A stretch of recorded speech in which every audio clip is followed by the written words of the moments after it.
Hello, everybody. I'm Linda Jensen.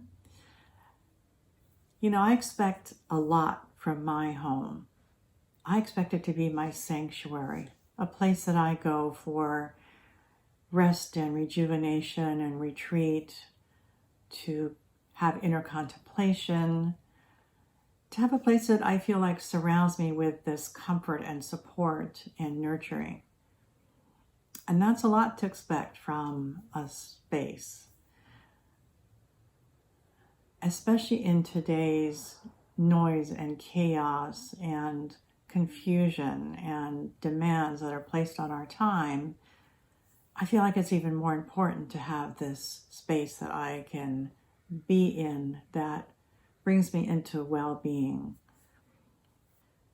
I've noticed in my travels and in having lived in many countries that many cultures have a ritual or just a routine of creating a sacred space within their home, something that brings in an energy and an emotion and an intention for things like creating calm and tranquility, or encouraging deep inner contemplation. Maybe there's a memorial, but these are intentional spaces. They can be small, they can be modest, but they do create an atmosphere that makes it easier to take that into part of our lives and to feel that we are in a place of safety and calm and peace when we are home. So this is what creating sacred space is about. And I'd like to share with you today some of the things that I've done in my home space and kind of demonstrate how to put together this intentional space. And hopefully you'll be inspired to do some of this for yourself. It's fun and it's also filled with deep meaning. My goal today also is to encourage you to work with items that are already within your home, or maybe outside in nature from your garden or when you go walking in nature. It's more meaningful to choose things that already you have a connection to and they're important to you, or when you look at them, you feel some kind of an energy or an emotion, an attachment that enhances whatever you want to create. So let me start by showing you something that I've done in my healing space.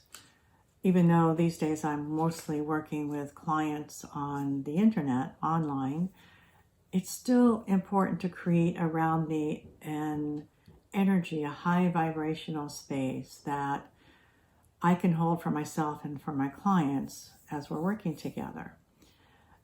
And I have a little tiny space. Let me show you this shelf here. I have some essential oils already pulled together that I use. But I have this little empty shelf that I would like to use that helps me create purification and cleansing and helps me keep this space in a purified, high vibrational, multi-dimensional space. So here are some of the things that I've pulled together that I use. I have two kinds of incense, and I have a stick incense, and I have, these are little cone-shaped incenses.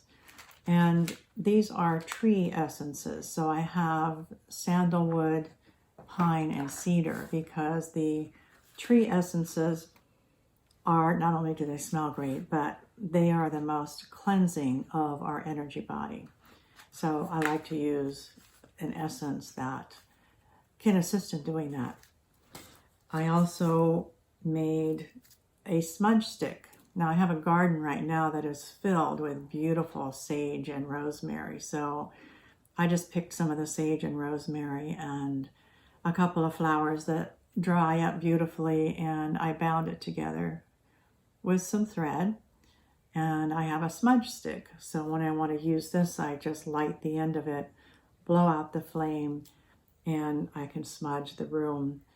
And this is a wonderful, deep cleansing tool.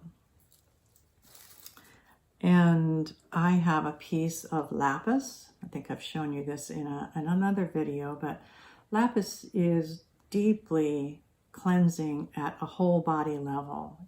It goes into all of the energy centers, all the chakras, and deeply cleanses and purifies and balances. So just holding this and asking it to assist me in bringing myself into balance and clear energy space is really helpful. I have a little book of matches, and I have a lotus, like a lotus leaf shaped holder for my incense. And I have a little kind of an antique, it's a little ceramic vase, and this doesn't have any energetic purpose, but I like to create beauty in everything I do, and I just find this really beautiful. And I've used a little riser, a little platform. So let's look at the finished space and how I put it all together. And you see how I have it up above my essential oils. And so now I have this little space that purpose is for cleansing and purification and raising the vibrational imprint of the space that I'm in. It's easy to create sacred space on a desk, on a small table, on a bookshelf. You don't need a lot of space. So here you see that I've just taken the end of a bookshelf and I placed a photograph of myself in meditation many years ago. So I'm kind of dating myself. But when I look at this, it is so imprinted with energy and memory and vibration because I'm in Tibet. I'm up at 17,000 feet. I'm in a monastery. And what you can't see is that I am surrounded by about 100 monks who are chanting. And I sat in that space for several hours in deep meditation. And it was the most transcendent experience I've ever been a part of. So all I have to do is to look at that, and it takes me right there. And I can hold the prayer beads that I was given in Tibet and deeply connect to that ancient, spiritual, sacred energy that is a part of life in Tibet. So this is how you use an energy, an emotion, a memory to take yourself into a place that you'd like to be a part of. So this is when I want to do deep inner work and go into a deep meditative state. This is one of the things that I find really useful. Now, all of us have some place that we go to renew and refresh ourselves. For me, that's going to the ocean, to the beach.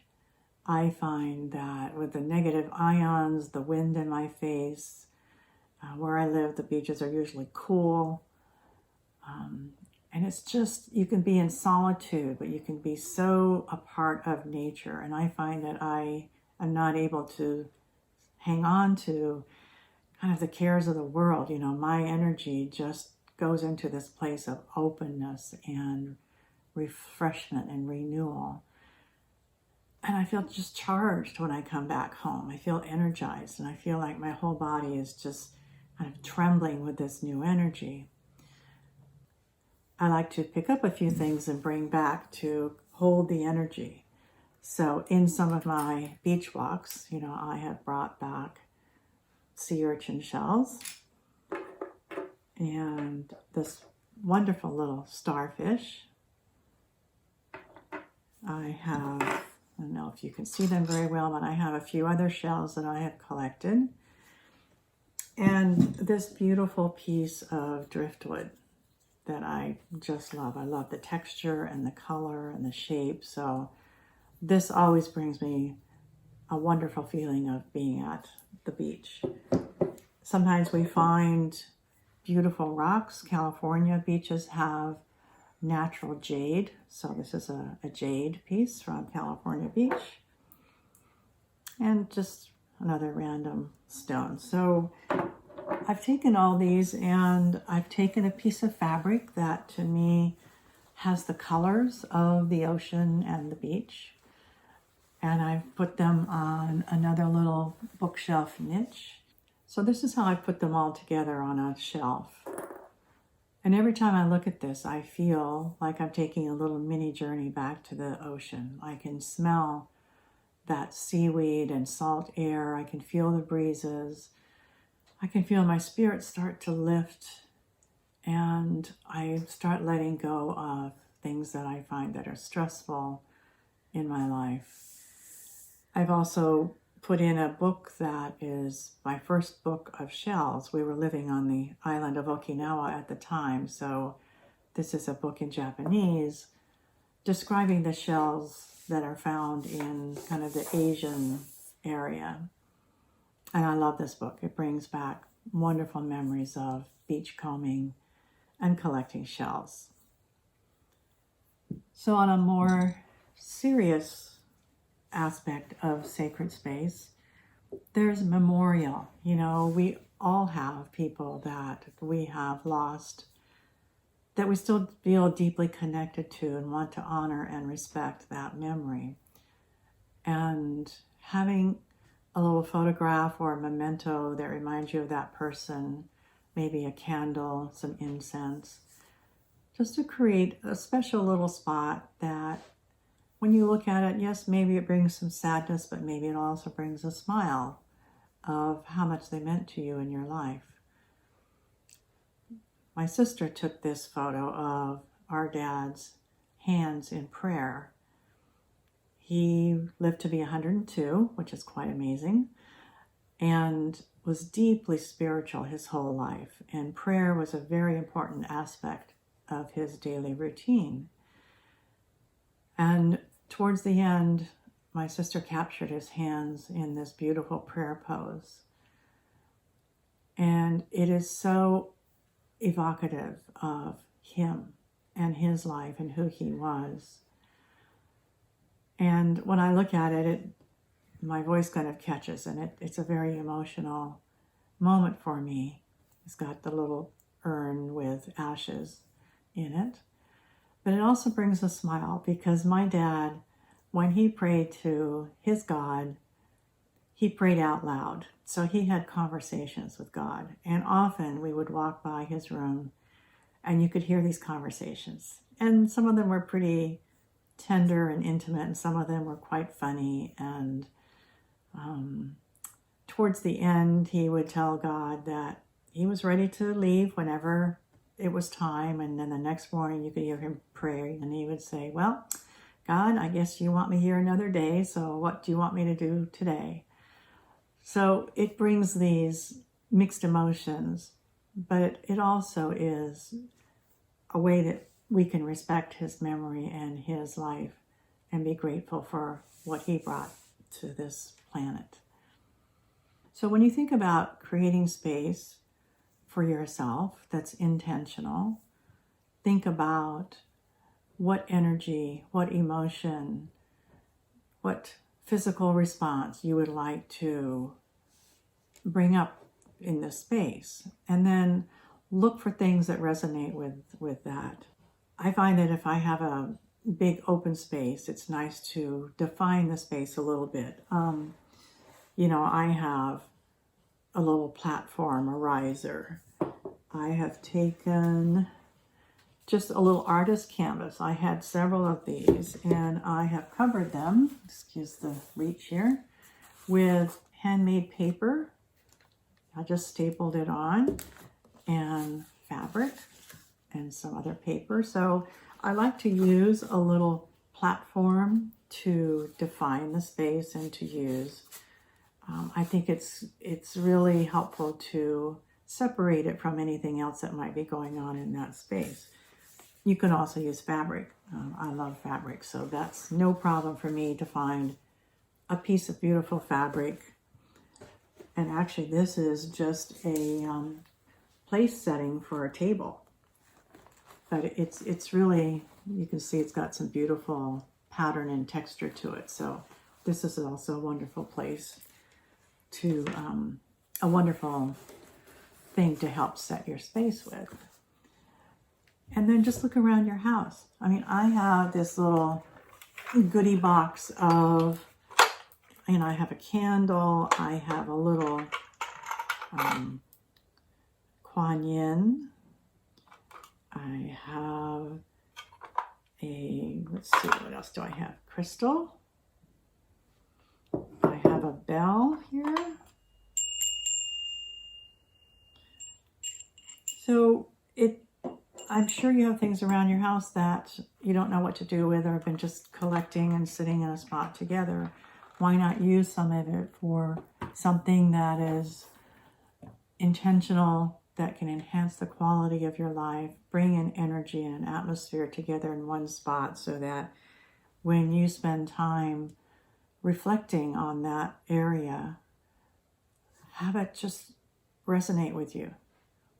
Let that emotion and that energy just fill you and expand out and expand into your physical being, your energy being, and into your house, your home, your apartment, wherever you live. Let that intentional, sacred space bring those aspects into your life, like peace and calm and ease and deep reflection. And I'd love to hear from you. If you make some of these spaces, send me a picture, put it in the comments, and let's share some of that creativity and put some of this wonderful energy out there into the world. Have a wonderful day. Blessings.